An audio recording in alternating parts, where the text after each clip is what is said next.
Alright, hey guys, welcome back to another video, and today we're going to be talking about the devs. In the devs, we're speaking on player suggested economy changes, multiplayer cheating, false statements, and more. I also have a lot of dev videos on my channel, so if you like this info and you want to see more of it, I do these almost every other day, so yeah, go check out the other videos on my channel.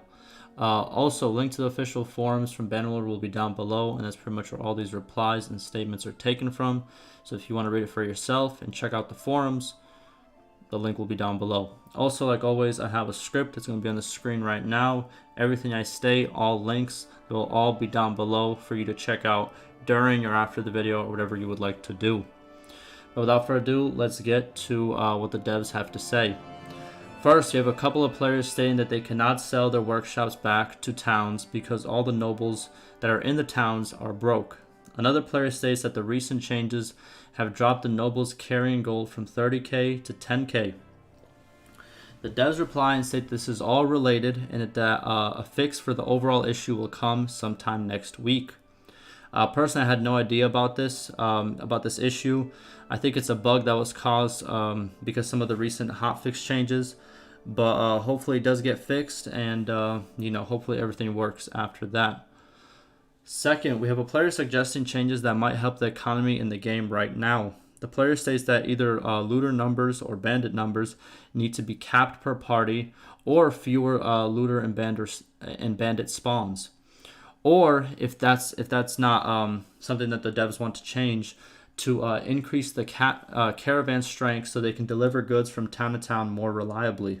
Also, players say that this current situation makes towns have scarce resources late game, and pretty much the prices skyrocket because there's not enough resources.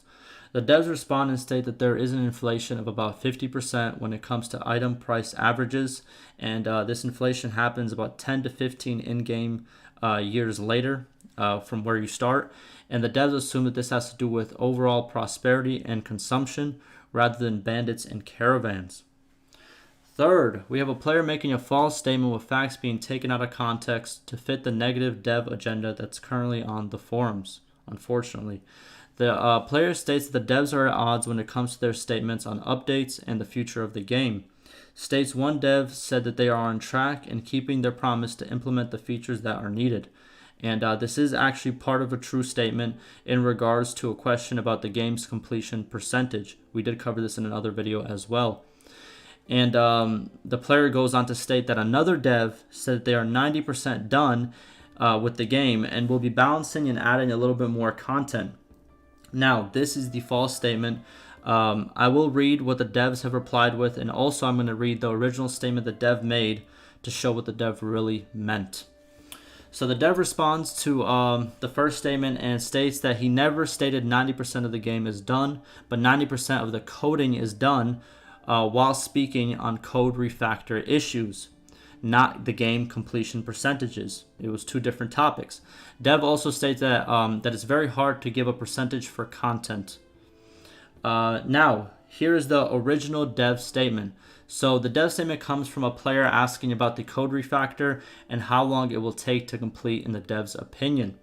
The dev then responds, and he states, I'm going to read exactly what he says, and then I'm going to tell you what I think about it, right? So the dev states, I'm totally against refactoring at this step. We already wrote 90% of the code already. After now, we need to add content, new quests, or balance things like weak kingdoms. Being able to make peace with the strongest enemies more. We are doing the refactor to write the remaining 10% easierly, right? We could add lots of game. Instead of this refactor. Anyways, what is done, and we spend 6 weeks on bugs that the refactor caused. Now it's time to move on. And if that sounded kind of what's it called? Like I was kind of reading you wrong. It just I don't think this is the dev's first language, so I think it was translated. So take it with a grain of salt, right? Don't hate on him either, because guess what? English isn't my first language either. You know what I mean? So that's just how it was said, but it's pretty easy to kind of decipher what he stated. Even though it was kind of broken in parts. So as you can see, the devs were speaking about 90% of the code being written, but that does not translate to 90% of the game being finished content-wise.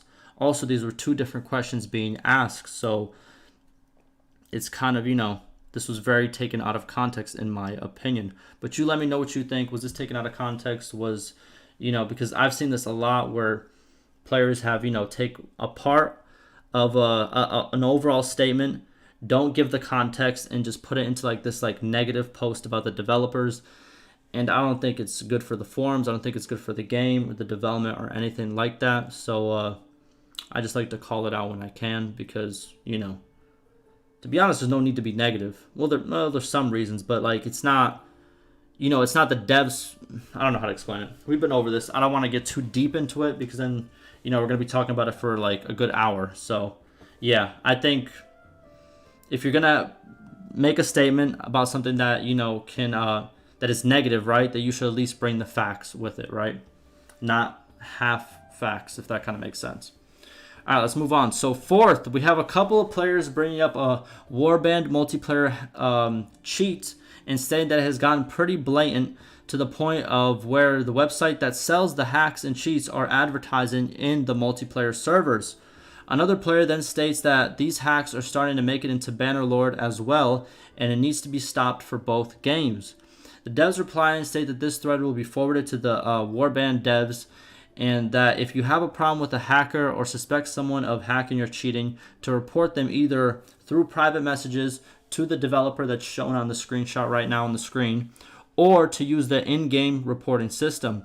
Devs also state that they are working with Bannerlord to prevent hacking and cheating, and that they have taken actions already against several accounts. Also state that they have enabled VAC bans recently, so this situation is being taken very seriously. So it's good to see that cheating is being taken very seriously.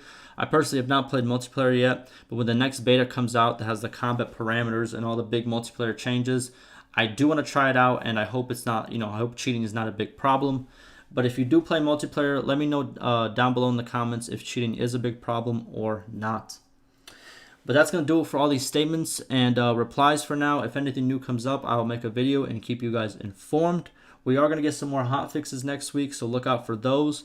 And I think the new patch is coming after next week because the devs have stated that next week there will be no big patch, but there will be hotfixes. Lastly, I'm going to end this video in the same way on most of my update and dev talk videos. I want to thank the developers for staying active and bringing good changes. We've seen a lot more positivity this month, and it's good to see. Hopefully we can keep going with this and keep seeing good changes and keep seeing the game grow into what we want it to become, a great game. But like always, if you are playing on the beta, what's it called, the beta patch, and you want some more stable gameplay, you can always revert to a stable live patch of the game. And if you would like to know how to do this, I have a video down below. You can go check it out. It's a very short video. And yeah, the link will be down below if you do need it. But hopefully this video was informative. Ask me any questions. And like always, stay safe.